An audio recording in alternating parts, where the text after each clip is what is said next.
interesting, right? Because there's a lot of witnesses.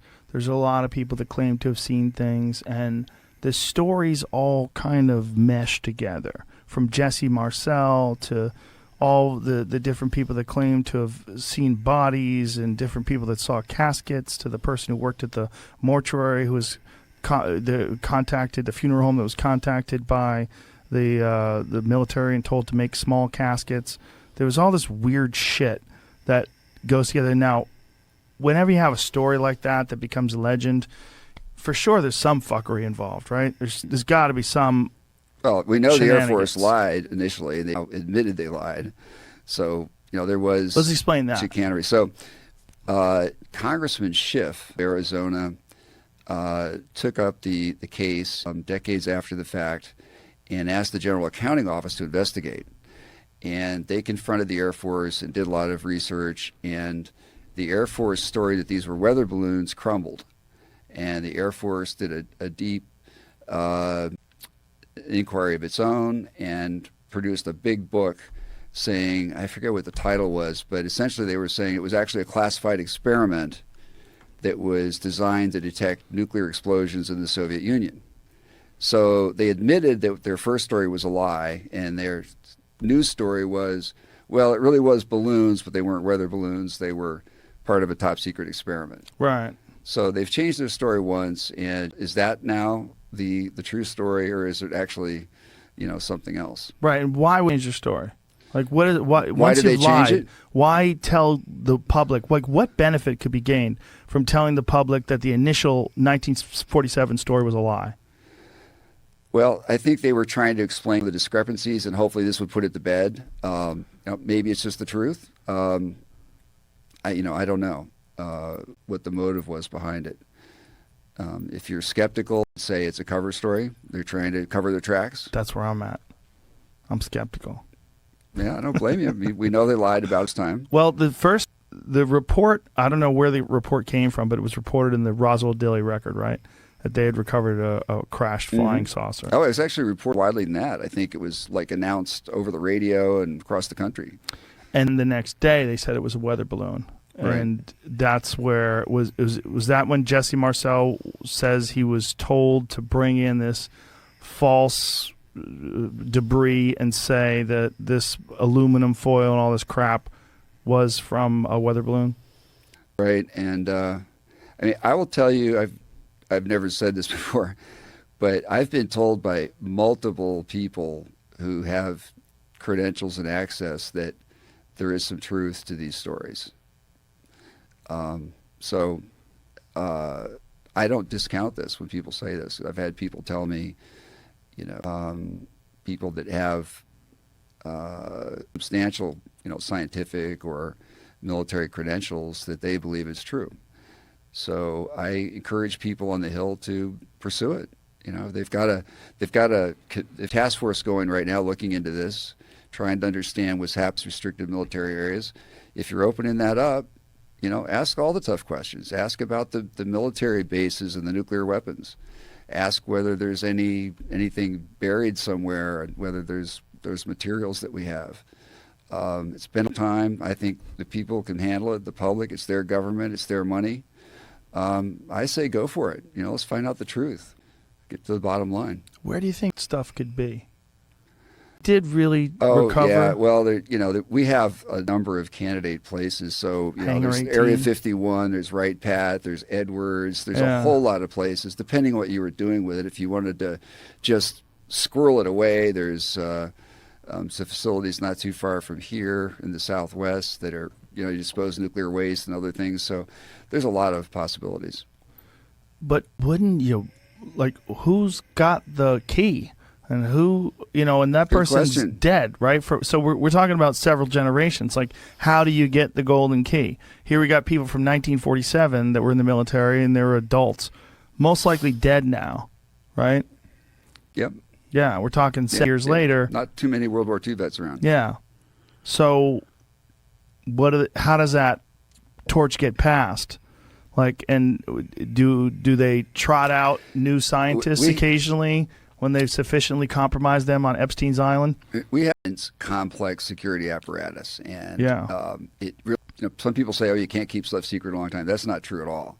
Keep lots of stuff secret for decades. And, there are reporters in D.C. that think they've got the inside track and they know most of the secret stuff. People who think that are clueless. They really have no idea. Yeah, I think it's pretty delusional to think the government can't keep secrets like a crashed UFO. It's pretty delusional. Well, the F-117 and the B-2 bomb, when they rolled the F-117 out, it was already operational up at Tonopah. And it was a mission-ready unit. They were flying. And the people were shocked all around the world. People had no idea. So this thing had been built. There were tens of thousands of people involved in the production, the design, the deployment. And, there are many smaller things that would be much easier to conceal for a long time. What gets compromised and leaked is usually like foreign policy stuff. And a policymaker can see that he can use it to his advantage in a debate over, should we bomb Iran or something, and they'll leak that. But weapons program stuff almost never leaks. Why do you think this? It doesn't have press value. It's often very technical. There's no advantage. And also almost nobody knows about it. The policymakers don't know about stuff. So they're recipients of intelligence products and reporting. But even when I was in the government, people in the National Security Council and at that time the Director of Central Intelligence, they didn't have access to the black probes at DOD. There was a case where I had a request from the National Security Council for access to some programs, and I took it back to the building, and they said no. That's the president's own staff. And if the president wants it, we'll tell him, or maybe the National Security Advisor or something. But which was it? This was Clinton, I believe. Oh. Because the staffer was a guy named Richard Clark, famous terrorist advisor on the NSC staff, who was carried over. So at that point, possibly it was Bush. Clinton was trying to find out some information about UFOs, correct? Like there was. I've heard publicly he talked about it on a talk show, I believe. Yes, he has said. I have no inside knowledge of what he has done or who he's asked, but I've heard that he did ask one of his confidants to dive into this. How much they tell the president. Because, you think, well, the president has access to all the information, and then you look at Trump, and you go, maybe not. They don't have access to anything close to all the information, and they don't need it, and they don't want it. Most of the secret stuff is not sexy or interesting or particularly, Isn't that a flaw in our system? I mean, if that's really legitimately the commander-in-chief. That's the commander-in-chief of the greatest army the world's ever known, but you can't know a lot of shit. Not that he can't, and he can get briefed on anything he wants, but he could spend the first 6 months doing nothing but looking at secret programs and getting briefed on them. And it's just not worth his time to be getting briefed on, this is how we made the battle armor on the tank. But let me ask better, you this. And, if you were the president, what would be the first thing you would ask? There is some stuff that I would immediately... What would you do? Good question. So I want to know the Department of Energy. I'd want to know all their special programs is one thing. I'd want to have a sit down with the Director of Operations at CIA. I'd want to review the waived special access programs, Section 119 of Title 10, that most of Congress is exempted from reporting to. It's a very high category of DOD programs. There's some things like that. There is a briefing the president gets, of course, shortly after being elected that covers a lot of the, strategic nuclear warfare, some of the key top secret things that he really needs to know, has to know, should know. And then, there's a category of things that are like, we tell them or not. Yeah. I mean, there's too much stuff, obviously, to convey, so they've got to pick and choose. Some things are no-brainers. Other things are judgment calls. What do you think the DOE could be working on? In some cases, a lot of it, what they're doing is good stuff. They're trying to secure the weapons stockpile, and they're trying to make sure that now that we're not testing anymore, will these things still function as they were designed? And they can do incredible computer modeling and that kind of thing. But, DOE's got its hands in a lot of different areas in terms of power and production and other kinds of things. And I'd be very interested, though. They don't seem to get much oversight, unlike the Defense Department and the intelligence community. They have a lot of oversight from Capitol Hill, for example. DOE, I don't think necessarily discloses its black programs to its oversight committee, the Energy Works Committee. I don't know how that works over there. I'm sure they get the same. I don't think they get the same level of review. How are they incentivized to innovate?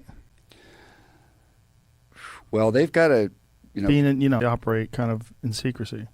Yeah, a lot of what they do is not all the R&D is in secret. They're doing a lot of good stuff related to energy and power and solar power and stuff that's public, open source.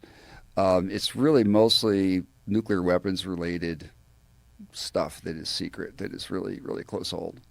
But that can cover a lot of grounds. There's been a lot of innovation. That's an example where, no, the public doesn't know, shouldn't know. We wouldn't want that information to be released, a lot of the details of that. It wouldn't be in our interest, public's interest. And there's a lot of stuff going on there. And it was, for me, the one sort of pie that I didn't have a lot of deep access to. I had some access to programs, but I had a much more prolonged and intimate relationship with the defense and intelligence community. If you became president and you wanted to find out more information about UAPs or UFOs or whatever you want to call them, how would you go about doing that? That's an interesting question, too. Where to start? Yeah, because it's so convoluted, these things. I would start at the agency and the Air Force. That's where you're most likely to find these findings. If there's a program like that, that's most likely where it is. And how would you even get to the right person? Because the number of people that have all the information has to be pretty small. So Yeah. who do you have lunch with?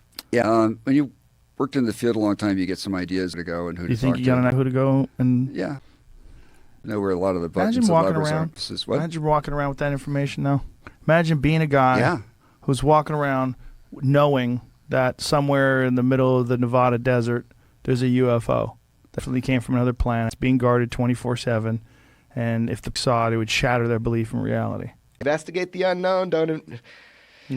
So there might be some scary explanations ultimately that they live here, that they can see us and read our thoughts, and we're in the shower and we're sleeping and they're watching and they manipulate us on a micro and macro scale, that it's their planet, not ours, that we're an agricultural product. That's scary.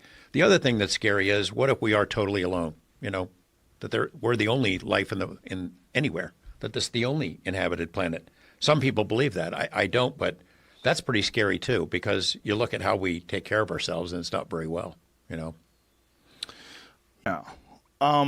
It's the whole subject is such a weird one because you spend a lot of time on it and you start thinking, am I just wasting my precious energy here on nonsense? But then you hear, one of the things that Bob told me that was so strange was when we were doing the podcast, he was saying that they think that one of them was really old. It was from an archaeological dig. And I was like, well, why are they leaving spacecrafts around? Are they leaving spacecrafts around? It's like, go ahead, let them figure this shit out. Yes. You think that? I think so. That's like I what you said, think. throwing the cell phone into the monkey cage. Here, help yourself, knock yourself out. And we see these displays, If they didn't want us to see them, we wouldn't. They have stealth capability. We can see them right there and not see them on radar. We can see them on radar, but they're invisible. You can only see them sometimes through thermal. So as our military devices get better at detection, UFO sightings are going up. And it's because we now can look at them purely through thermal heat signature compared to just, flying. But some of them don't display a thermal right. heat signature. Absolutely. Do some of them do and some of them don't? Do they display different forms of propulsion? I don't know. We'd have to. It seems extremely varied. Is that there's anything you can imagine and more. This cop just called me a month ago, and he's not a UFO guy, anything, and he had an encounter, he claims, that was so extraordinarily strange, like non-aerodynamic, something impossible. He saw something impossible. They come in all shapes and forms. It's just that as we look more, we're seeing more, I think, because our technology is increasing, and maybe because our awareness also, we're starting to be more curious, our government and our scientists. I think the scientific community should engage this topic. You have stuff to study now. Michio Kaku famously recently said the burden of evidence about these not being extraterrestrial craft is now on the scientific community. because there's such a weight of evidence now that there are craft. Our government's working on it. Russians are working on it, and the Chinese are working on it. Those that we know of for sure. That's been told to me directly. Senator Reid had said that was one of the reasons he started the program. It's because he's had indications that those other governments are trying to figure out the same stuff that we're figuring out. And if some of us can master that technology, the Russians get it, the Chinese get it before we do. We're in trouble. Or the aliens come down and scare everybody around. Well, So what do you think, man? After kind of doing 3 rounds on the UFO stuff, what do you think's up, man? I don't. That's the problem. I don't. I just sit back and I wait. I think when you look at Fravor's, what Fravor saw clearly, there's evidence. There's not just evidence that it was jamming, tracking. There's them trying to figure out what it is. There's the incredible rate of travel where it can go from 60,000 feet to above the surface in like literally a second. Yes. And they don't even know how fast it really went because it takes a second for the radar to register. That alone is just bonkers. Like, what is that? Like, what is that, and how do you dismiss that? And no sonic booms as an example. So that would a transmedium craft is one that goes through space, air, or sea, and it doesn't have the same displacement as you'd normally have. That would be a gravity-propelled craft. No sonic booms, no splashes of water. So it's so I'm just curious where before you've been back and forth on the topic. Yes. So has George. So have I. Get so fed up with it sometimes. I'm Yeah. never going to learn anything. Everybody's fucking crazy. Well, there's just so many people there that have an interest in discussing it too. Where Yeah. they do these lectures, they tour, and they do these UFO conferences, and they just get together with other bullshit artists and they make a living. Does happen. That's a part of the No, problem. It's a part of the problem is that there's money to be made in this, and you realize that when you interview these so-called experts. Yeah. When you sit down and talk to them, a lot of them are they're knuckleheads, and they don't respond very well to scrutiny. He's a journalist with a day job, and Yeah. I'm just a filmmaker, not just a UFO researcher. Right. But you're kind of a. I'm going to be completely. I am. How do you not? How do you not be? I mean, Yeah. it's one of the most compelling subjects that the human race has ever known. Are we alone? Yes. And if we're not alone, is something as advanced to us as we are to ants? And that is obviously there's. If you follow the string of evolution, things become more and more complex, and in the case of primates, they become more and more intelligent, more and more capable of manipulating their environment. So if we extrapolate and we go 1,000 years from now, or we take ourselves to a totally different environment where you don't have the same sort of tooth and claw competition as you have here on Earth.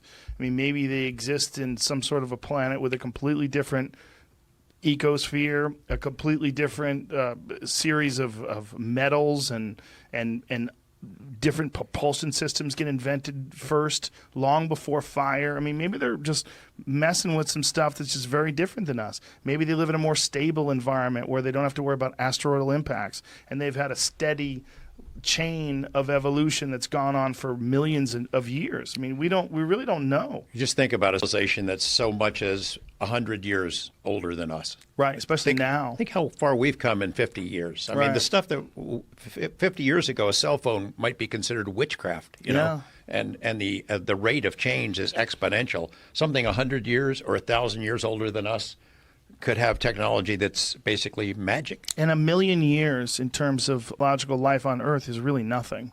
Yeah. It's nothing. We haven't even been alive for 1,000,000 years. Humans haven't been human for 1,000,000 years. So just think what goes on 1,000,000 years from now. The other thing that always trips me out is the archetypal alien.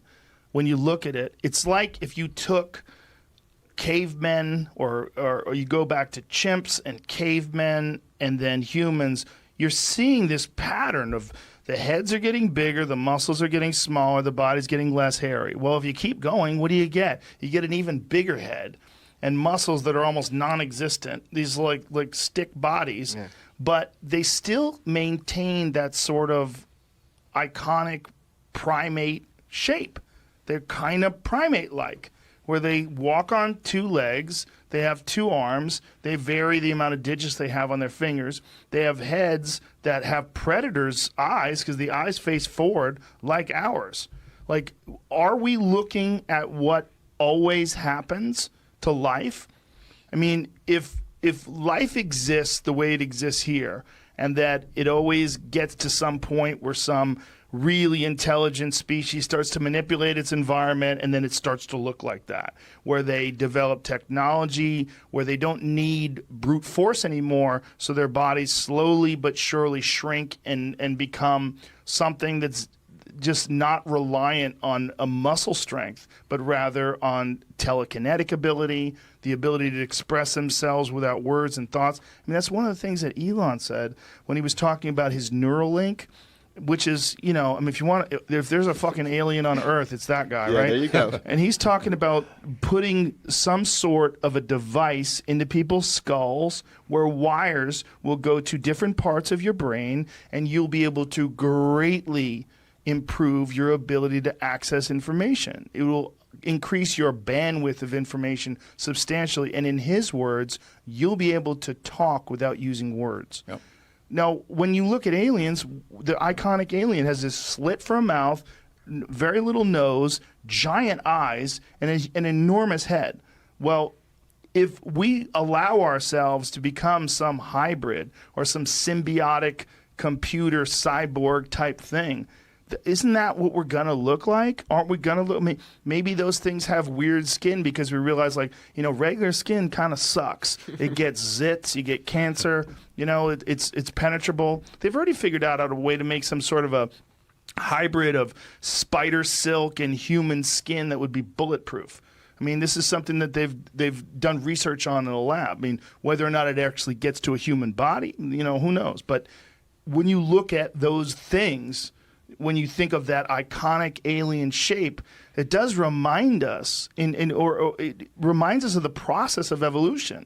It looks like what we could be. Like it causes a lot of people to want they are time travelers. Yeah. That's us in the future Right. coming back to see when we screwed up planet Earth or something like that. Well, it could be, or it just be their life that's gone further than where we are, and they know the process, and that's how they were able to confidently manipulate our genetics. They're like, well, they're going to get there anyway. Let's just step in and jack up the process. Maybe we don't have 1,000,000 years. Maybe because of where we live in terms of our galaxy. I mean, this is a legitimate shooting gallery. There's like some stupid number, like 900,000 near-Earth objects that could end us. So they're injecting Miracle Grow, big hurry up. Yeah, The crop's maybe, coming. right? Yeah. Maybe they're looking at it like, hey, we got to give these people steroids. Like, they're not growing quick enough. Like, let's get in there and get it so that they can legitimately get to a point before they get hit. And we've been hit many times while we're, going through this process. Yeah. Well. But get to a point where we can accelerate their evolution. I mean, I don't know. I mean, it sounds crazy, but so do we. Bullets sound crazy. Cars sound crazy. Electric cars sound crazier. And it's okay to talk about crazy things, right? I mean, we can Yeah, theorize. for sure. Yeah, it's A couple of ago, NASA made an announcement that they thought they had found evidence of or indications of a parallel universe. And I don't know if you saw that article or not, but they thought that, I don't know if they're theorizing that time operated in the opposite direction in that parallel universe. Now, get your head around that one. can't. Benjamin Button. You go Yeah. back in time, you Been become a watching- baby. That's a great show on Netflix. Oh, is it? It's I saw the image for it when I was scrolling the other day. straight up is in a different language, but they translate so the lips move a little differently. Oh. But man, it is deep. You have to have take notes as you watch. It's about the Mobius loop of time with alternate dimensions. Blew me the fuck away. It's great. It's great. Yeah, it is the ultimate who knows question, but goddamn, I wish more people from S4 would come forth. If Bob really did work with all those people and they really were briefed the same way he was, if we could get more of those people to talk, that would be utterly fascinating. Well, your show's a big reach, so maybe this time somebody will hear it Straight and come up. forward. Did anybody ever reach out to you that claimed to also have worked with Bob at S4? A bunch, yeah. Did And you verify any of them? no, they could not be verified, and in fact, I think they were lying to me. And one Bob in shoots particular. people down all the Yeah. time. That guy's fucking standing on a UFO stage, lying bullshit. I mean, So Right. no, he hasn't even. He was hoping one other employee would. However, I have had people that work at Area 51 confirm parts of Bob's story. One in particular saw him coming off or he says he saw him coming off the Janet flights. I said, will you go on record with me that you met Bob there on the tarmac? No. Why? Everything we did there was confidential. We couldn't even tell our wives. Why would I go on record with you? And if he did go on, he'd probably get harassed or arrested or... Yeah, he could tell you what he ate for lunch out there. And one of the guys I was real excited to talk with just recently passed away. He actually started the bar that was at Area 51. So everybody told the bartender stuff. He started as a flower fund because no one would send flowers to wives when people died out there. But my point is, people have come forward to George. To me, a lot of people are lying, but it adds up over time, man. I got more than 2 people who have come to me with bits and pieces of the story who had worked out at Area 51 that I confirmed were out there. Security people who had seen a disc under a tarp in a hangar. Different people had worked there at different times, 50s, 60s, 70s, and 80s, who had little pieces of the story, not to confirm Bob. And then there was one that I pursued. I don't know if you want to keep going on this, but sure. I had pursued this guy. I was trying to find in the early 90s people who were in a position to know about what goes on out there, and I found one. And he had been active in the nuclear weapons program. He had worked for EG&G. He had EG&G had the contract to manage Area 51 from the beginning, all the way through the first 30 or 40 years of it. And so I started basically stalking the guy. One of his sons was a state senator, and he had told me, he confided to me, that you got to ask my dad about UFOs and aliens. And another son had been an FBI agent. So I stalked the guy, introduced myself. There were a couple of public events where I would just show up, and he finally got confident enough in me to invite me to his home. And he gets out these scrapbooks, and he's showing me these stories and clippings and photos from the nuclear weapons program. And I'm watching and taking notes and stuff, and suddenly he closes the book and he goes, "You're not here to talk about this nuclear weapons, are you?" I said, "No, not really." And his wife walks in and she says, "Oh, you're not going to tell him that stuff, are you?" And then he started telling me. And then over the course of 2 years, I would meet with him, have a cup of coffee somewhere. I couldn't take notes. I couldn't record anything, but he told me the story. Now, this guy actually is someone that you've had reference to on your show. Remember Annie Jacobson, her book about Area 51? Yeah. Well, it's the same guy, but the story that he told me was different than what he told her. He said that they eventually told me that they had a live alien out there, that I could not go public with this until after he died, that they had craft, that it was in a special spot. Originally it was at Indian Springs, which is now Creech Air Force Base, and then it was moved to Area 51 when 51 became active. And that it was a very small group that tried to analyze this stuff. They didn't know where it was from. They didn't know how we obtained it. He said this thing was alive, and that they eventually were able to communicate with us, and told me that he was going to make a videotape and he was going to make it available so that after he died, I could have it. Well, suddenly, 2 or 3 years later, he totally changes his story. What had happened was there was a congressional investigator. His name was Richard D'Amato, and he worked for Senator Robert Byrd, and he oversaw black budget projects. And he got onto this UFO story from Whitley Strieber. And so he was assigned, find out what the deal is. So he went around the country, talked to different researchers, and came to me and wanted to know about Area 51 and Lazar. So I told him a story, and I told him about this guy. And he got permission for this guy to violate his security oaths and talk to him about it. And they had multiple conversations, and they went to the founders of EG&G, the company, and it became a dead end. But after that congressional inquiry, this guy completely changed his tune. So he made up this story, which is the one that you heard from Annie Jacobson, that what crashed at Roswell was a Russian technology, Nazi technology, flown by the Russians, containing little concentration camp victims who'd been experimented on by Dr. Mengele. Completely ridiculous, story. But I think he got scared. He was a real guy in a real position to know, and had shared with his family some of this information. I think the story that he told me was legit. But if he made the tape, which I think he did, I didn't. Close, and I dismissed it like this Like, how fast can you say howdy doody? It just always seems like if someone's telling you about something like that, like you would have heard about it. Absolutely. I can't tell you, Joe, how quickly I dismissed it. And I didn't look into it till 2011. Okay, so here's what happened. I get invited by this guy, A.J. Javard, to a place called Peruíbe in Brazil. And I'm speaking at a conference. But I did called I Know What I Saw. And this guy calls me, Jeff Sagansky, who's very high up on the food chain in the entertainment industry, and opening doors for me over the years. And I've asked him over a period of time, like, why are you so kind to me? He's a very wealthy guy in New York. And he goes, Jackie Gleason told me one time that these things were real. Don't listen to anybody else. I know for a fact. And so when I saw you as an independent, struggling young filmmaker, always, by the way, you got to look into that Virginia case. And I thought, oh, God, not this, right? Swear to God. So I was like, well, I had a lot of respect for Gansky. I mean, you can look him up. The guy's very famous. I mean, he's big time. And I said, oh, yeah, sure, Jeff. And just to be nice, right? Back in my mind, I was like, I'm not wasting 1 second on that stupid case. Seriously. I'm telling you, honest to God truth. And it was 2000. So I go to Brazil with no intention of looking into it. Zero. Okay? I wasn't even going to ask one. And it just so happens that nuclear physicist and UFO researcher Stanton Friedman, rest in peace, and he's there at the conference. And somehow the case gets brought up. It wasn't about that case, but it gets brought up. And he's like, oh, yeah, I was in Brazil when that went down. And he's one of the smarter guys. Stanton Friedman, Yes. one of the reasons why him and Don Schmidt, Kevin Randall, one of the reasons why we're even talking about Roswell. He's like, oh, yeah, I was here when that happened. I met witnesses.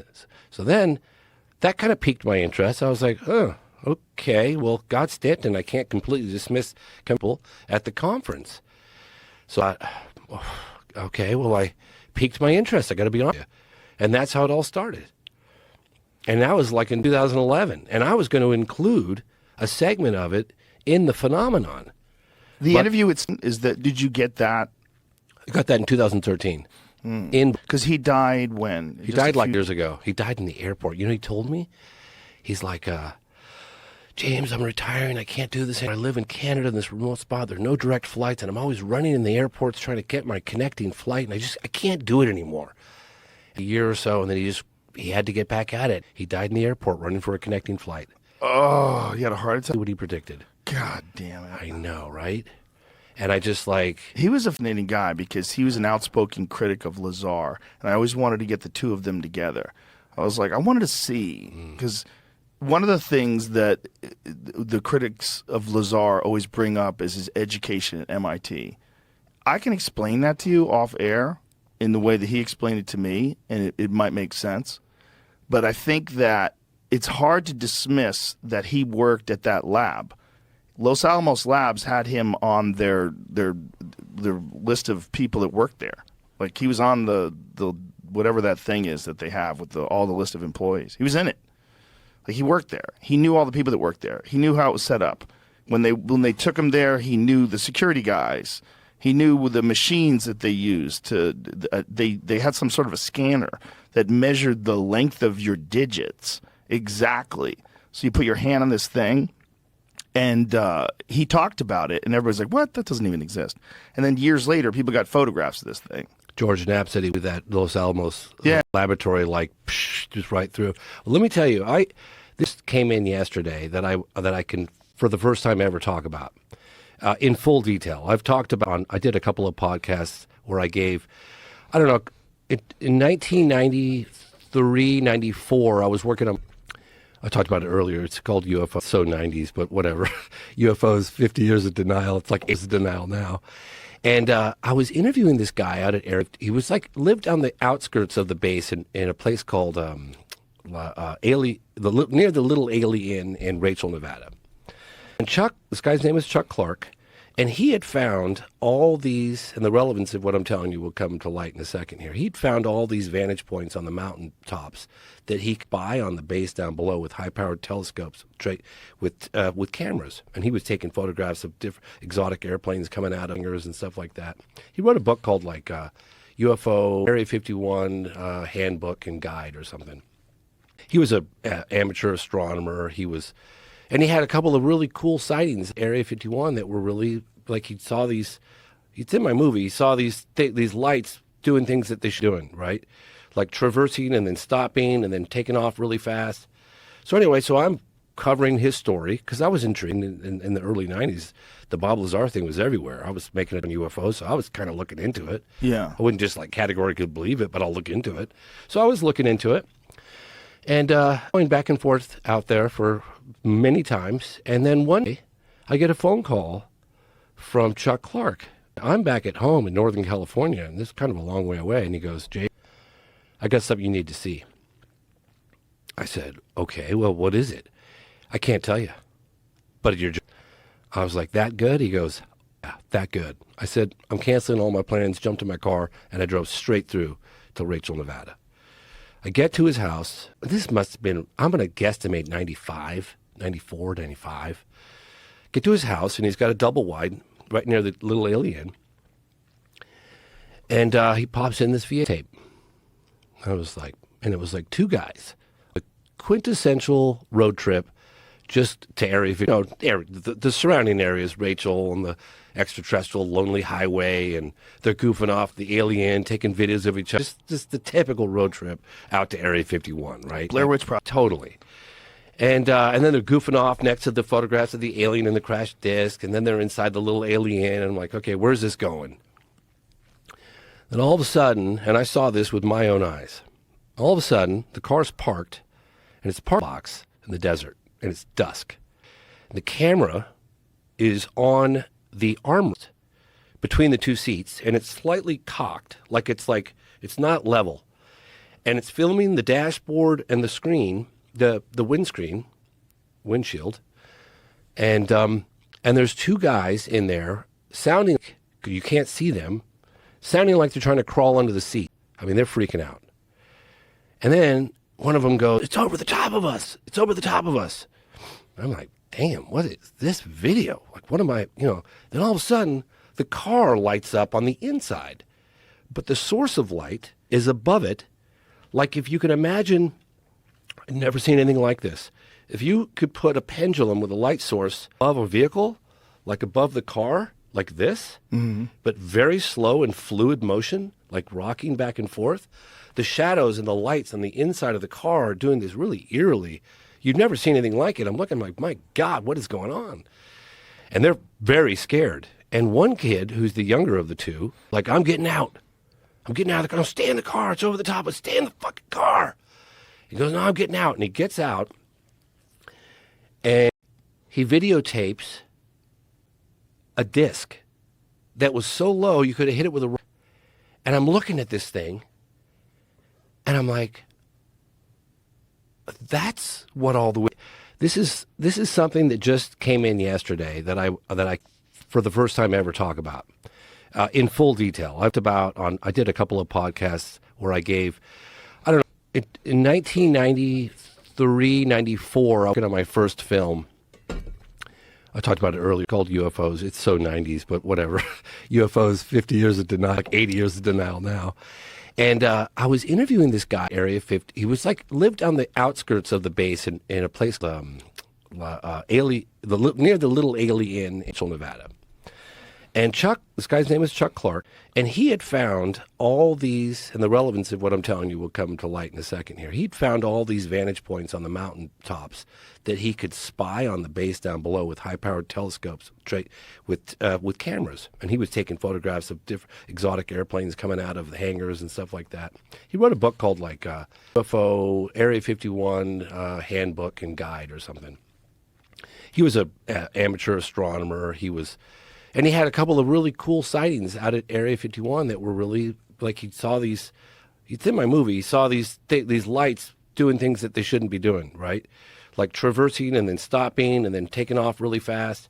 So anyway, so I'm covering his story because I'm intrigued. I mean, in the early 90s, the Bob Lazar thing was everywhere. I was making a doc on UFOs, so I was kind of looking into it. Yeah. I wouldn't just categorically believe it, but I'll look into it. So I was looking into it. And I'm going back and forth out there for many times. And then one day, I get a phone call from Chuck Clark. And I'm back at home in Northern California, and this is kind of a long way away. And he, James, I got something you need to see. I said, okay, well, what is it? I can't tell you. Your jaw's going to hit the floor when you see it. I was like, that good?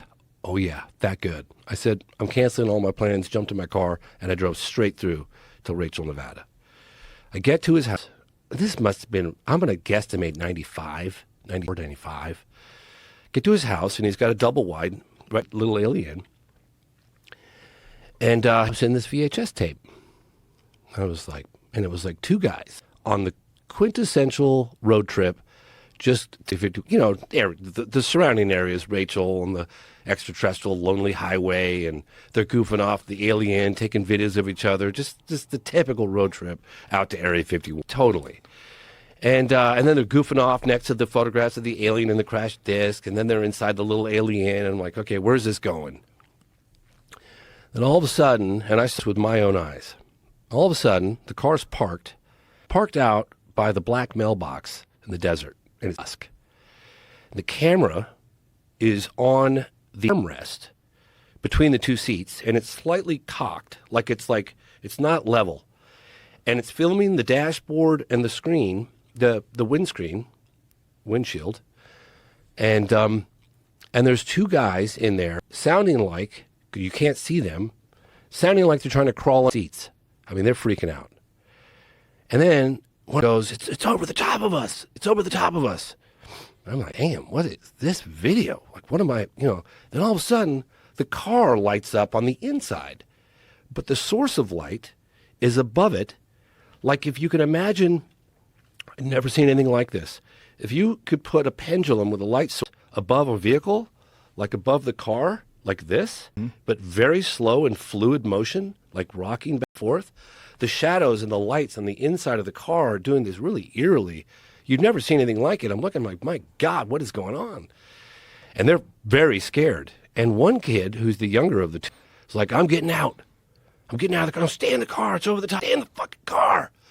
He goes, no, I'm getting out. And he gets out, and he videotapes a disc that was so low you could have hit it with a rock.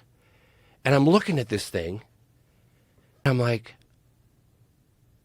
that's what all those have tried to describe.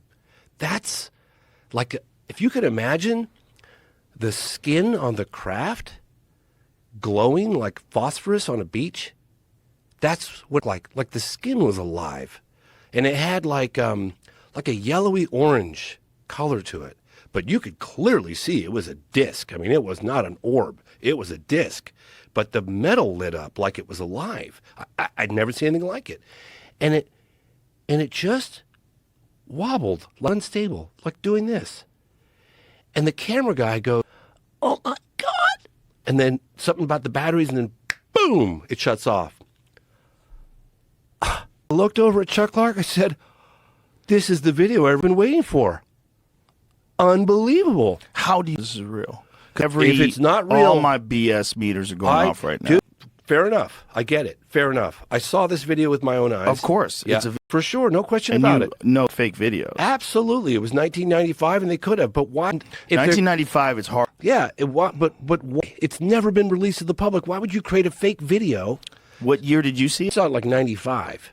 And so it's out there somewhere. No, it's not. It's in Clark's got a copy of it. The story continues. No, but I mean, someone has it. Oh, yeah. Oh, absolutely. I mean, in fact, if those two boys that shot it are out there, please come forward. Like, please. How come it's acquired this? So I said to Chuck, oh, my God, this is great. I can use this in my movie. Right? Great. He goes, oh, no, they're terrified. I said, well, look, just put me in touch with the guys. You don't have to, like, give. But wait a minute. They're terrified. They give it to a guy who lives in a trailer? I'm just telling you. Do you know what I'm saying, though? Absolutely. Hey, I'm really terrified. I don't get it now, but I'm going to give it to you. I get it. Guy who lives in a trailer. I get it. What does this guy do for a living? He's a former military guy, and he's retired.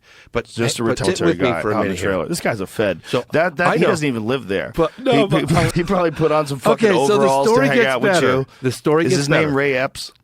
Joe. Believe me, I get it. But the story gets better. Okay, so sit tight. Okay. Because I went on a couple of podcasts, said, screw it, I don't care anymore. I saw this video, I'm going to start talking about it. Clark said, if you ask me again after like 10 years or 12 years, I'm never talking to you again. So I was like, I of course asked him again. I said, I'll give you 30 grand for the video, and he's not talking to me. So I went on like Concrete Podcast, and I went on this guy Julian Dorian's podcast, and I went on a bunch of other podcasts, and I gave the whole story. Let's let somebody else pick up the ball and run with it. I'm just telling you what I saw, okay? I get contacted a couple of years ago by a guy who goes, I saw that video too. Then another guy contacts me, and he goes, I'm a private investigator, and I find people. I said, well, his name's Chuck Clark. Go to it. So he finds him. Right at that time, I'm going on Impulsive podcast with Logan Paul, and I tell Logan Paul the story, and he has exactly the same response you have. And I don't, okay? I'm not here to convince anybody of anything. I'm just telling you what I saw. It was very impressive what I saw. Very impressive. If it was a fake, my God, that was well done. I mean, he should be making movies with Spielberg. So anyway. What is this channel? Who has this again? Chuck Clark. So, what are you doing, Chuck? Well, let me finish. So Logan Paul, he's like, I want to go to this guy's house. I say, hey, I got the guy. He's got the information. Logan's like, this is all behind the scenes. So Logan Paul takes, I put him in touch with this guy, and this guy lives in the middle of nowhere. I mean, it was like Logan Paul takes a Mercedes with a bunch of guys and $100,000 in cash, a big brick. And he goes out this guy's house in the middle of the desert. And Logan calls me in the middle of nowhere. And he's like, you sure you're contact yet, dude? My phone doesn't work. I'm in the middle of nowhere. I got $100K cash in my pocket, and I can't find this guy. I said, no, I'm sure he's good, you know? And so Logan goes in there, meets Chuck Clark. And Chuck Clark's like, yeah, I got the tape right here. And so he says, I'll give you $100,000 for it. And the guy says, no way. And so Logan Paul, going to reveal this for the first time, Logan Paul has got a button camera on his dress, on his clothes. So Logan Paul's like, all right, well, this guy doesn't want to, he's going to die with it. So let's get this thing on camera. So Logan's like, well, let me see it at least. So Logan looks at it with this thing and, oh, could you show it to me again? Gets another angle, and then he leaves. So Logan's like, I don't know if I want to go public. I mean, I don't really own the video. I don't know. It seems like a bit of a gray zone.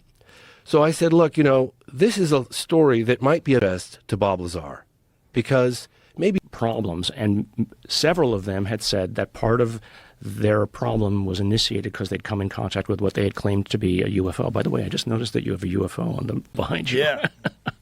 We're all over here. So that got me introduced to what people like Jacques Vallée, who you've had on the show, yes, I a couple think. times. Great guy. He became my mentor, who essentially took me out of the wilderness. I could have gone down 20 different rabbit holes. And he lives in San Francisco, and we would meet regularly, and we still meet regularly. And he basically gave me a formulation of how to think about this, that I never would have been able to get from 20 different, or 100 YouTubes or what have you, and introduced me to the right people. That eventually led me to meet Lou Elizondo. And actually, 2 weeks before that article came out in the New York Times, met Lou in Crystal City overlooking the Pentagon, and he showed me the videos that were about to come out. And that was my first time that I had met him. And then through all of them, I met Dave Grush and Carl Nell, and Dave and I are in regular contact. And I just want to say up front, I hope that the Trump administration understands the value of what David can bring to them and put him in a position of authority that gives him not the ability necessarily to make decisions, but to give the necessary information to the right people. Because I think there's great commercial value here that is being missed, not just the are we alone, et cetera. I think there's extraordinary commercial value. I mean, imagine a civilization that's a million years ahead of it.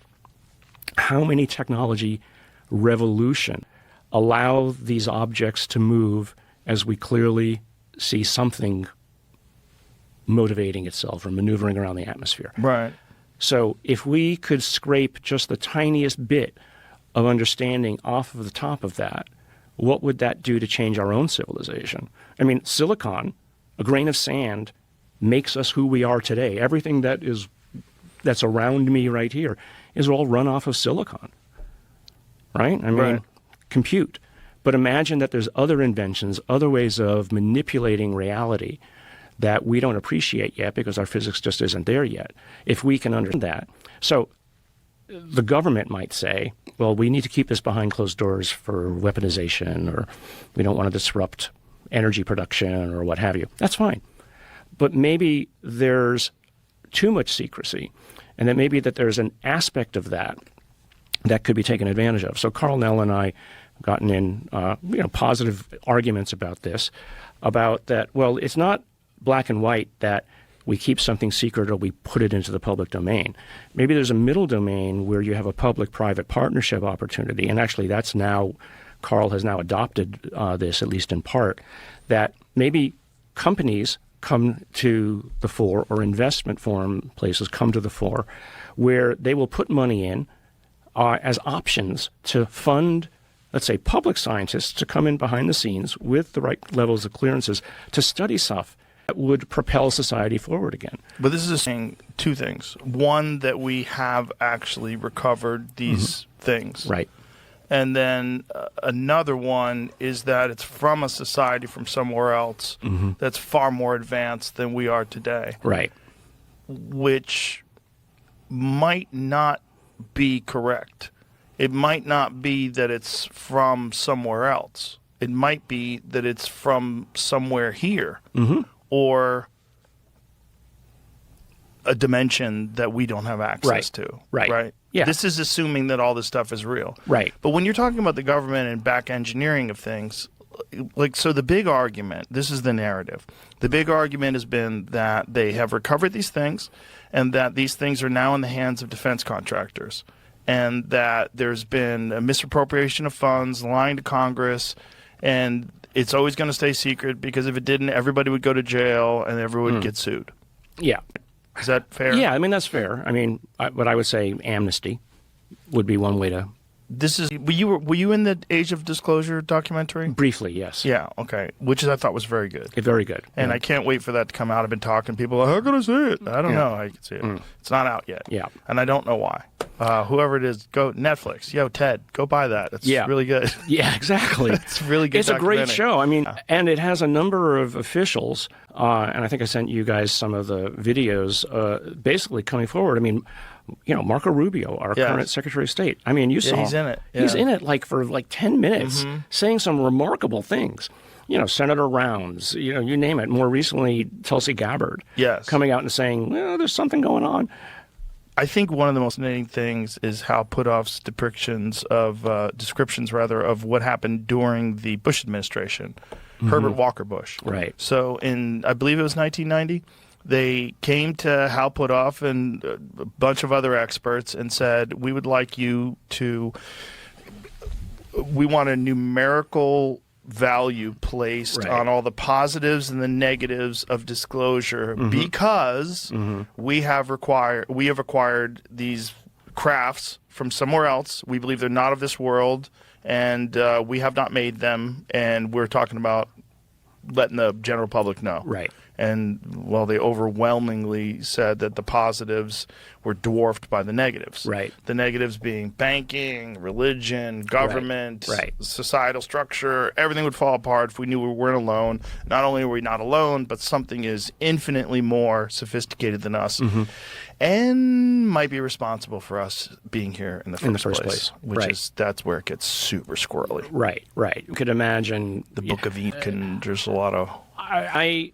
I think it's a little bit overwrought as to what humanity's reaction will be. People are more worried today about putting food on the table than they would be about, ethereal or supposed aliens. I mean, they would mostly, I think, on the assumption that they're not going to basically show up at your local Walmart and start, interacting with you. I think the fact of revealing that we're not alone is actually more of a hopeful thing to me.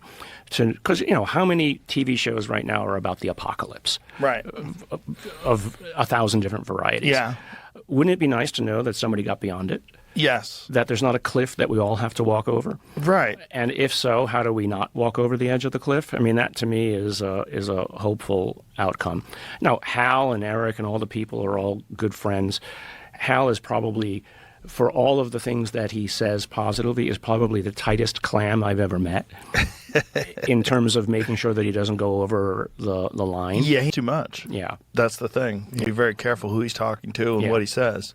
I like to mind meld him the Spock thing, where you But find out all the information. people like him and Jacques and Kit Green and a number of others, and I sat around a table with them for several years, like twice a year, and I looked around the table and thought, the things that these people know, or claim to know, I want to know. Family, in the family had an event, and I lived right next door to my grandparents, and the family had an event that kind of started things at that date.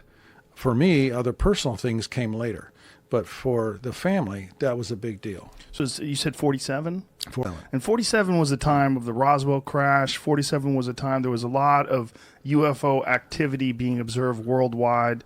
And the speculation is that this had to do with the nuclear bombs that were dropped on Hiroshima and Nagasaki and all the tests that the United States had done and Russia had done, and that there was a lot of interest in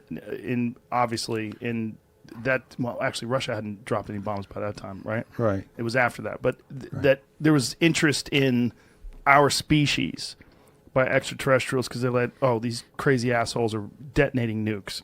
Like, let's go take a look at them. Right. Well, you had so-called Foo Fighters during the war, these lights that were following bombers, and the tail gunners were the ones that saw them most often, of course, and that happened through the war, and then of course Roswell. But before that was Ken Arnold, right? In about June-ish, and then in July 8th was Roswell. And there's a direct uptick though from the Trinity experiments, right? I think I gather my feeling simply is that without any kind of other evidence or proof that was a huge stimulus. Yeah. So this was around that time. Then you had heard about this as a part of, family discussions, Right. And so that sort of ignited the fire initially. Yeah.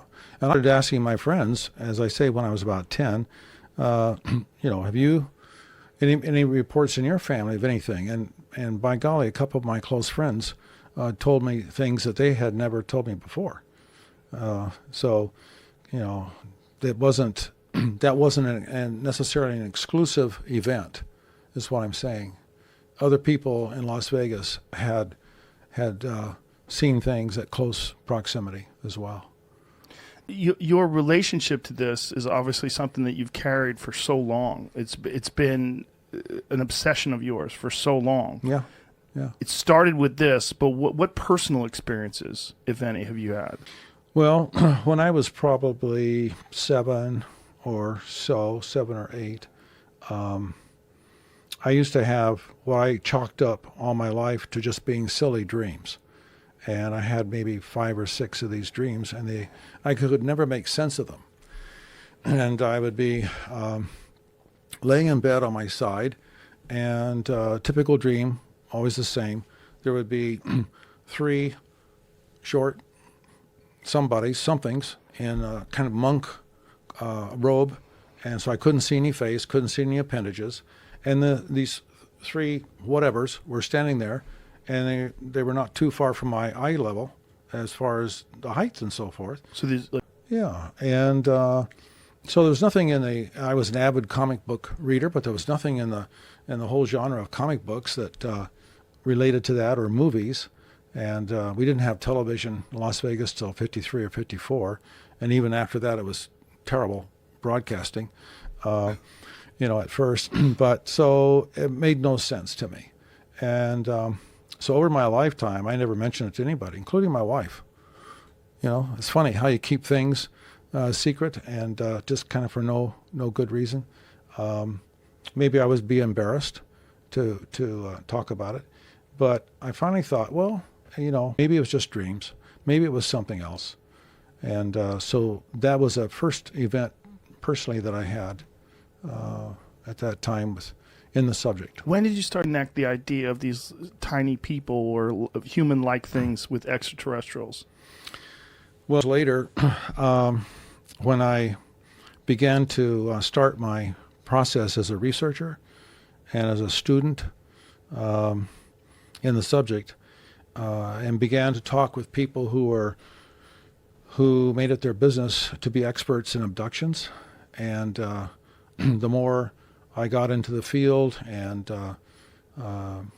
that writing out questions for the researcher, for the therapist who would be asking the questions, and I'd be sitting there watching the process.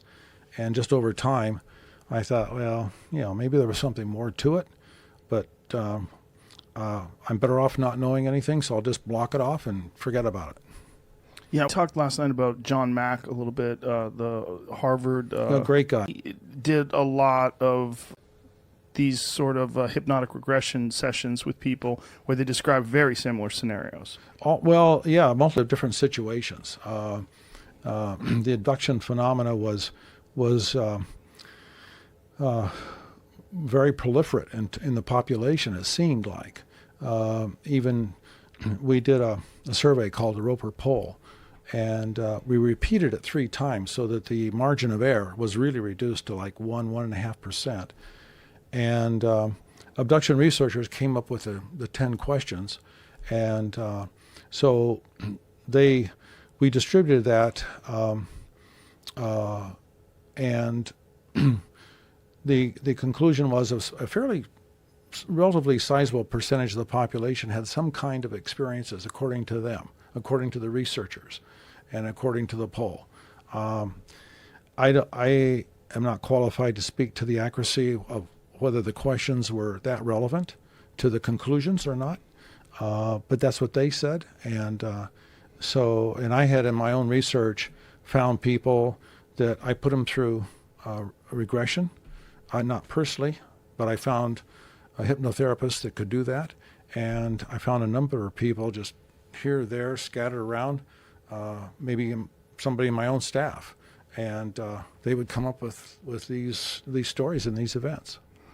The criticisms of John Mack and hypnotic regression in general is that the idea that you can put a memory into someone's head, that you could suggest things and you could create false memories. And this was something that I've read in the criticism of his work, that this style of hypnotic regression and bringing up these very specific scenarios to a bunch of different people, you can sort of help create, especially in people that are easily influenced or people that are open to suggestion, you could put these false memories in their head. And so, especially when you're dealing with something as fantastic as a right. UFO or right. alien abduction or visitation or something like that. Oh, that's definitely possible. There's also something called screen memory, but dealing with the power of suggestion. That's absolutely true. But my experience was with different hypnotherapists, they went out of their way. In fact, maybe if they did make a suggestion, it was just the opposite. They might say, okay, you're on board this craft. Where's the lighting coming from? Is it coming from the corner or of the room that you're in? Well, there were no corners, and they'd be corrected right away by the person being hypnotized. And so they went just the opposite direction on purpose to make suggestions to maybe coax the person to come that direction, and they wouldn't do it. The person wouldn't do it. Now, screen memory is different. Supposedly, if somebody has a very close encounter with supposedly somebody that's ET, you leave that the memory turns out to be entirely different, and that's put into you consciously, and you recall something entirely different than what actually happened. Maybe you saw two deer on the road, or right. something of that sort, or maybe there were owls or whatever. So that's what's purported to be. What's crazy to me is if you go back to Betty and Barney Hill, if you go to Travis Walton, if you go a lot of these abduction experiences, people that did not know each other, and particularly we're talking about before social media, before any of this stuff, right? They have very similar stories, like similar to a disturbing extent. Yeah, well, Betty and Barney Hill was accidental. I think somebody had Betty or Barney had a sleep problem, and they went to try to get some therapy for a sleeping disorder. I think there was some kind of connection like that, but it didn't have to do with, oh my gosh, we have this recollection. The story evolved through the therapy. And in order to try to fix this other problem, all of a sudden this story starts just to flow out. And so I don't know whether it was Betty first and then Barney later, and I think Barney resisted going under hypnosis, I believe, and then everything just started pouring out. So there's a woman named Angela Hill, top UFC fighter, and she's actually the granddaughter of Betty and Barney. No kidding. It's crazy. And I didn't know about it until after we did a conversation. Wow. I was viewing her, just talking to her about her fighting career. Yeah. And at the end of the conversation, she, like, when we were done wrapping up and about to leave, she's like, oh, I forgot to tell you. And they tells me that her grandparents were Betty and Barney Hill. No, I'm like, okay. what?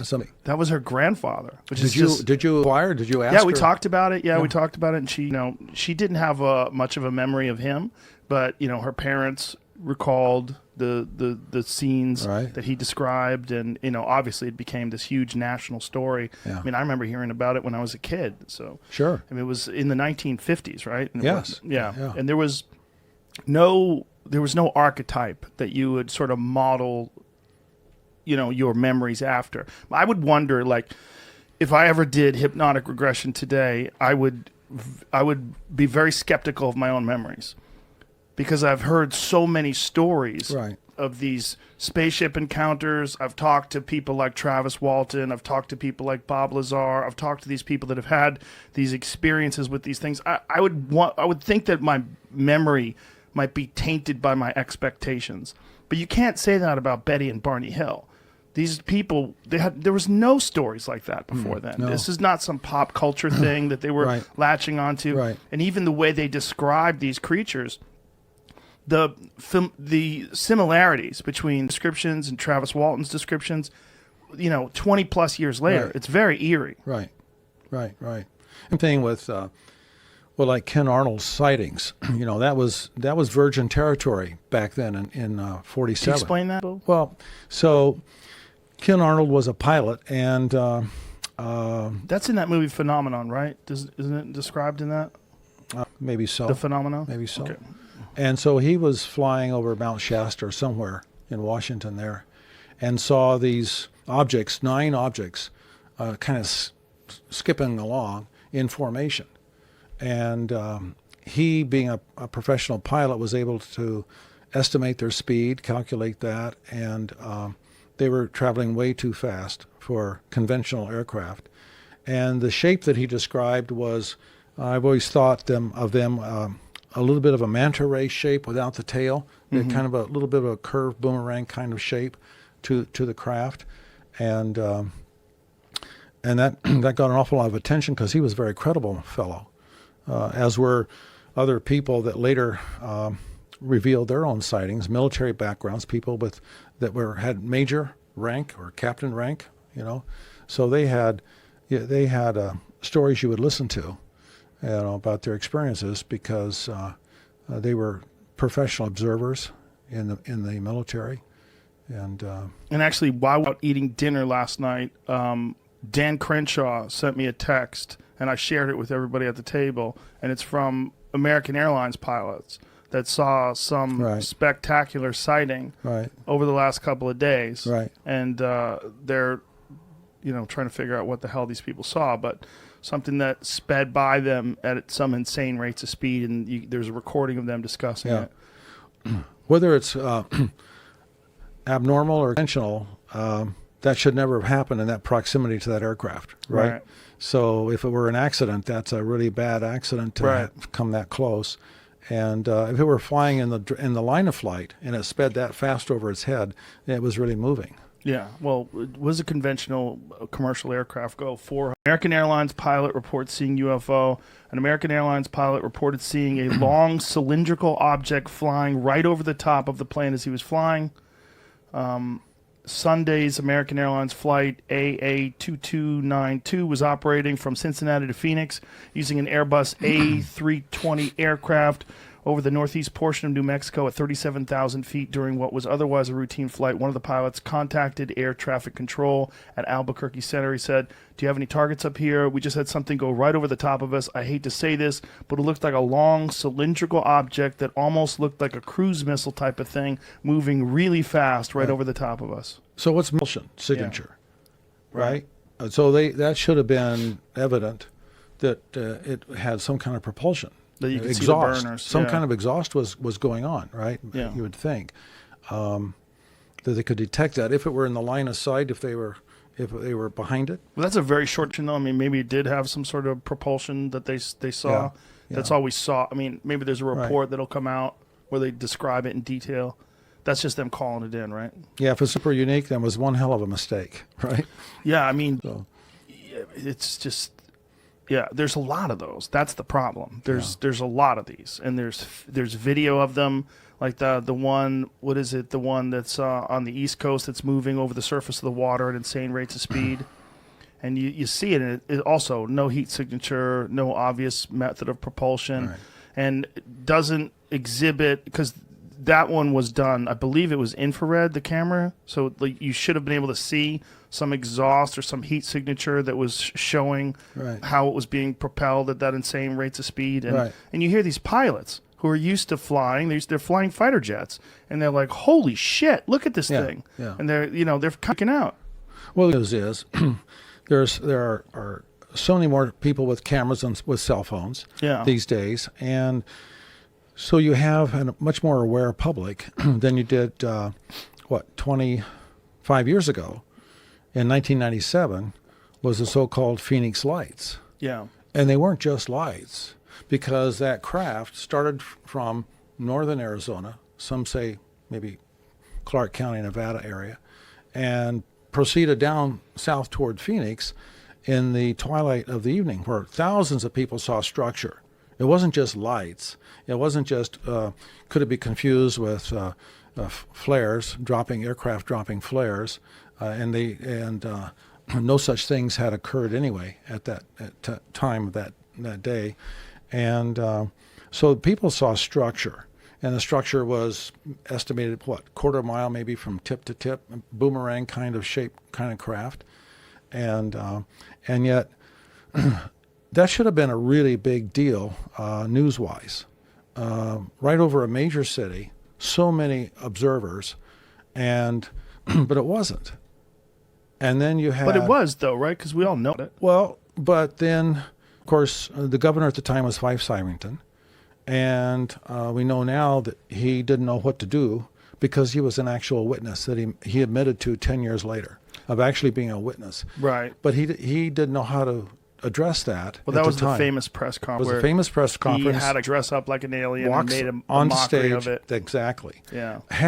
If he had done just the opposite, what might have happened on that with his testimony as being a witness, a governor of a state, and then draw that, other people then might have come forth more and more volume of folks saying, yeah, me too, I saw it. With your understanding of the way the government sort of processes this kind of information, that it's not available to everybody, and the information in terms of like what these things are, what they aren't, whether or not they're some sort of top secret aircraft that the guy's working on, or whatever it is, they don't, unless they're making press conferences about these things, they don't necessarily want to broadcast what it is, and they certainly don't want to broadcast it if it's not one of ours. Do you think that they contacted the governor and informed him that he needed to make a mockery of this, or do you think it was his own personal decision? My feeling is it was his personal decision. And my feeling is that the government is not that organized anymore. Maybe it was back quite a while back, but I don't think that.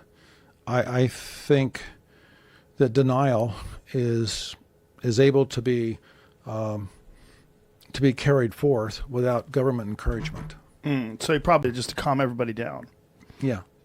I mean, probably felt tremendous pressure, right? Because I remember this was an enormous story.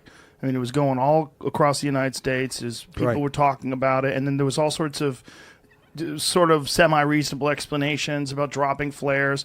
The thing about the dropping flares, though, were that they hovered in the sky for a long time.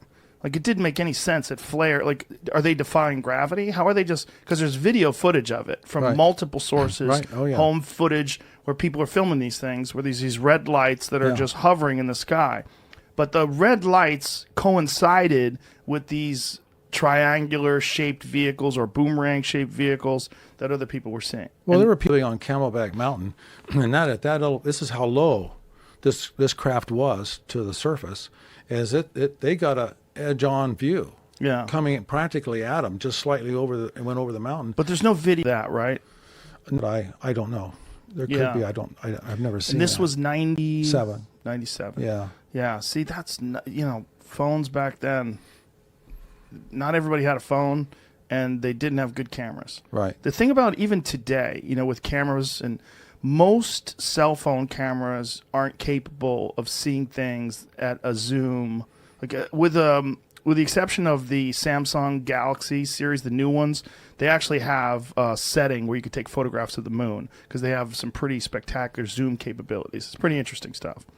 And if you got one of those and you saw something in the sky, maybe you could zoom in on it Right. and get a good shot of it. But, you're talking about things traveling at insane rates of speed. It's very far away. Yeah. You're really not going to get much No, anyway. No. It's got to be closer to really have definition Yeah. of what it is you're looking at. Now, there was a story quite recently of a pilot in a fighter jet that took a photograph of some similar shaped object, some triangular shaped object, and apparently it was very, very clear image. It was a very clear image, and there was some speculation about people releasing this and that they were going to release it, and there was hesitation about releasing it.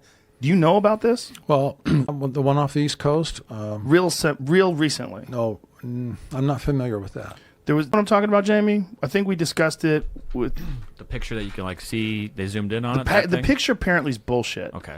That picture apparently is not real. But But there was one by a pilot in a plane yeah, but a couple, 2-3 years ago, sometime. a different one. Is that that? See, this Yeah, is the he took it out Pentagon at the response camp. release a photo taken from Navy pilot showing unidentified objects. See, I had heard that this was nuts. kinda I heard from people that are in the know that Well- this is not the image that they're talking about. The one they have, this is according to people that are in the military. The one they have is much than this. There's more than one image. I don't know. We may be talking about different ones. Maybe. I don't know. Okay, breaking. Debrief Media has learned the leak of classified photos said to have been widely distributed in the intelligence community, which purportedly shows what the DoD has characterized as unidentified aerial phenomenon. I don't know if that's... See, look, obviously I'm just talking out of my ass, but what I had heard was that was not the image in question, that there was a much clearer image in question that was pretty stunning, that they were debating on whether or not to release. Because once the New York Times in 2017 published that front page article that showed some of those images that had been captured from the video cameras and that fighter jets experiences and talked about Commander David Fravor's experience with the Tic Tac UFO off the coast of San Diego. That sort of like released a lot of pressure on the concept of if you discuss these things, you're a foolish person. Right, for a long time, and I'm sure Vandenberg Air Force Base in 2003, and this is not an us, but this is about incursions over. Listen to this. I promised this individual at its Seoul conference. He's a military guy. My name is Jeffrey Nusatelli. I served 16 years in the United States Air Force as a technical sergeant and a military police officer. In October 2003, my coworkers and I witnessed this extraordinary UAP incursions at Vandenberg Air Force Base, California. The initial is known as the Vandenberg Red Square, and it was first mentioned during the historic UAP hearing held in 2023. Case involved Boeing contractor who witnessed a huge red square-shaped object, roughly the size of a football field, over a missile defense system. The object was silent and had no means of propulsion. The contractors watched in amazement as the massive object slowly drifted east and vanished over the hills. I retained official Air Force records of the event, including the blotter for entry, which include the names and contact information of all the witnesses, and provided it to select members of Congress, Aero, and the FBI. Aero is a new UAP task force main anomalous resolution off. After the initial event, several other UAP incursions took place at Vandenberg. I was on duty during many of the encounters, and I investigated the incidents as they unfolded. Now remember, this is not misreporting here. They include a football field-sized craft terrified security guards as it silently hovered over a facility before flying off at an unbelievable speed. A brightly illuminated silent object that landed on the base flight line before accelerating instantaneously and disappearing into space. A huge triangular shape larger than a C-130 hovered 50 feet over a police officer before it drifted slowly over the base. A blue liquid orb, roughly the size of a house, that hovered over on the base, made no sound and had zero obvious means of propulsion. And my experiences with UAP were awe-inspiring, exciting, and terrifying. I don't know why UAP are flying over us and our neighborhood, but I do know the UAP phenomenon is of the utmost importance to all of humanity. I currently have 5 other military witnesses to the Vandenberg incursions that are all willing to testify tomorrow under oath. These statements are true. We need answers to this mystery and government transparency. Thank you for the opportunity to share my story. Former United States Air Force Test Sergeant and witness, Jeff. I mean, we're talking objects the size of a football field? That's bananas. And they take off insanely fast, just like the Tic Tac. Straight space. So this was it. What was the exact date of this? This was 2003. A number of incursions during the year, up all the way into 2005. And he has the names, and they submitted it to the new head of Aero. That's it, because that coincides with the Tic Tac. It does coincide with the Tic Tac. I wonder if there's vacation season. It's like every few years. Let's go check out what those guys are up to. You know what I mean? Maybe it's like a real pain in the ass to get here. Maybe it's one of those things like you can go to Australia. But it's a pain in the ass. It's 16 fucking hours on a plane. It's a long flight. Oh my gosh. You know I went what to South Africa one time and that was like 20 hours. Yeah. I was like, this plane's going to run out of gas. That's exactly what I'm saying. It's like one of those things. It's like you can do it, but it's a pain in the ass. So maybe they only travel to Earth every now and again. How taking place, and here we are 20 years later and we're only now really starting to talk about them. I think the reason being is if you don't understand it and you can't protect people from it because it's so beyond our capabilities that if just describing it accurately removes all confidence that our government has everything under control. That's one reason why. And also, if you have no answers, you don't know what the hell it is. That's a very good point, yes. If you don't know what the hell it is, what are you even going to say? Hey, there's something that came. We don't know what the fuck it is. It's as big as a football field. Yeah. Shot off into the sky. We have no idea. They'd be like, what do you mean we have no idea? Yep. Hire someone who understands this.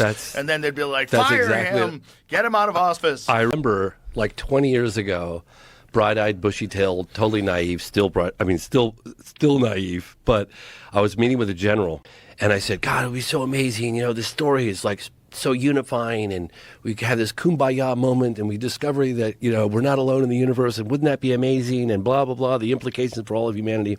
And he sat there almost chuckling at me. And he looked at me and he goes, you got it wrong, man. You got to see this through our lens. And I was like, our lens? He goes, yeah, the military perspective. I was like, okay, tell me. And I never thought about this before. You just mentioned it. He goes, okay, imagine this scenario. We sit there and we say, my fellow Americans, it has been brought to our attention that there are craft of unknown origin whizzing around in our airspace. They exhibit a technology that's light years advanced from anything that we have. We don't know who they are, where they come from, what they want. Shall they turn to be hostile? We have no visible means against them. Thank you and good night. Fired. You're fired. And someone like Trump along, I'll make a deal with the aliens. Yeah, but that predicament, Yeah. people always go, why the secrecy? Duh. Have secrecy because you got to imagine the job of a politician in general, right? You have to pretend that you're going to be able to handle situations that you well know you're not going to be able to handle. Yeah. If you're running for president, you know you're not going to fix this economy. All right? Stop. Just stop. Everything's going to wave the magic wand and it's all going to be taken care of. You know you can implement electric cars over the... Stop.